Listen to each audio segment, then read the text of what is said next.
Well, good afternoon, guys. I'm at Death Valley National Park, and I'm going to be exploring the Mesquite Dunes, which are just right in front of me. So let's jump right in. Now, I'm not really seeing much of any other plants here than this, all this in front of us, which is Creosote, also known as Larrea tridentata. It is a member of the family Zygophalaceae. And the genus Larrea originally evolved in southern South America, like in the Gran Chaco and Patagonia. But one species somehow distributed itself to the deserts of North America. And although Larrea is generally a drought-tolerant genus, none of the species in South America are nearly as drought-tolerant as Creosote is. This is one of the toughest, hardiest plants in North America, and certainly when it comes to withstanding drought, and it can live pretty much in any desert in the country, including at the bottom of Death Valley. Although I should say it can't really handle cold very well, so you won't find it in like the Great Basin for the most part, but you will find it in the Mojave, Sonoran, and Chihuahua deserts. Yeah, it's a really cool plant in general. It's got leaves that are sort of tough, leathery, and sort of like two-winged, so I can get you a closer look at them. As you can see, of course, it's also in bloom right now. There you can see its leaves a bit. They're a little too tough for most animals to graze, but I do think they are useful as a forage in times of like last resort. Definitely not something animals prefer to chew on, except for maybe a few species, but it works.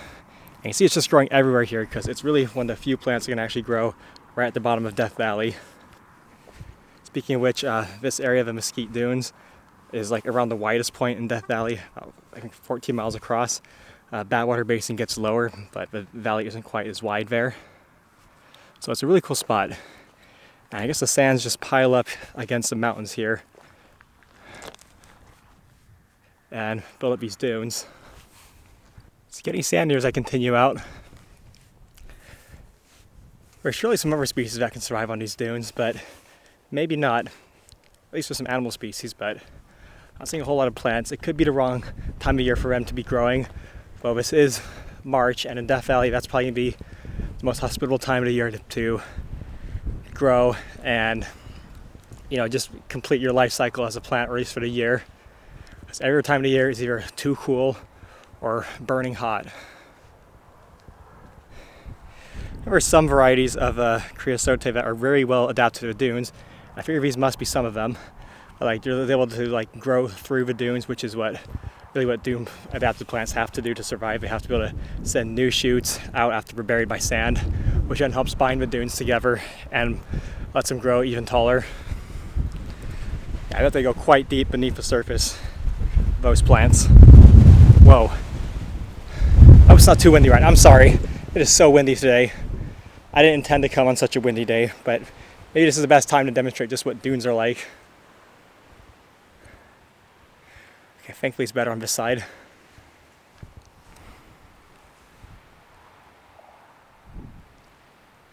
I gotta camp in this valley tonight. I heard the winds are gonna stop at about 9 o'clock, and I hope that's true because I do not want to be slamming to sleep through this, even if it's in my car. Can you see the tendrils of sand blowing beneath me? I don't know if it's showing up, but they are really bad. I'm no doubt getting a bunch of sand in my hair. I got pretty long hair, so it gets dirty easily when I'm out in conditions like this. You know, it's tied up, so my shadow didn't quite look like that. Looking good? I think so.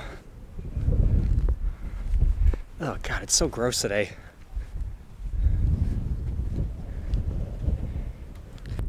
Looks like we got some young Creosote bushes, which is always good to see. Let's take a closer look.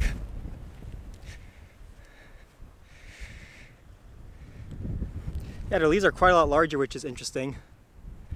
Compared to my hand, oh, let me put in focus. Yeah, compared to my fingers, they look quite a lot larger. At least I hope they look larger to you. I really hope you can't hear the wind. I got my wind resistant microphone on right now, but it is, I think it may not be enough for this wind because this is something else. Oh my God, look at that. It'd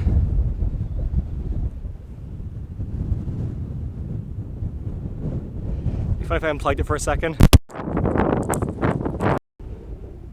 Okay, sorry if that blew out your eardrums. I'll put a warning up for you guys. And this looks like something else interesting. Actually, maybe it's not. This could just be old Cali tragus, which is a tumbleweed.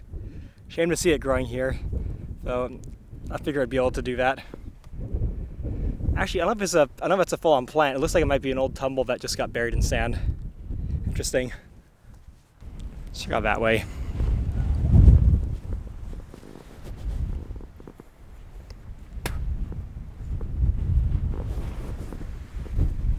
Jesus.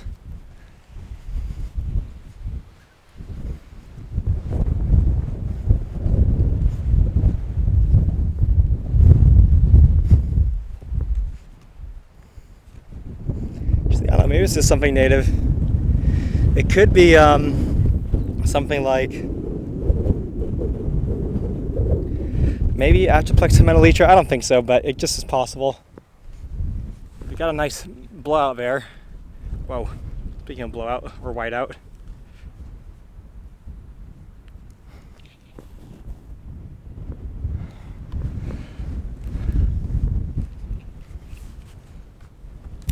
Why'd I walk out here, dude? This is such a stupid decision.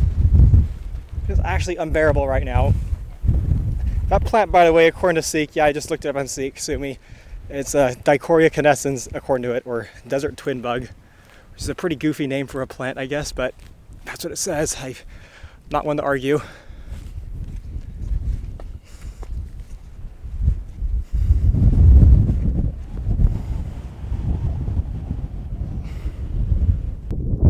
This is what I just escaped. I think a nicer day will warrant a more comprehensive video, but for now, I gotta wrap this one up, so thanks for watching and see you next time.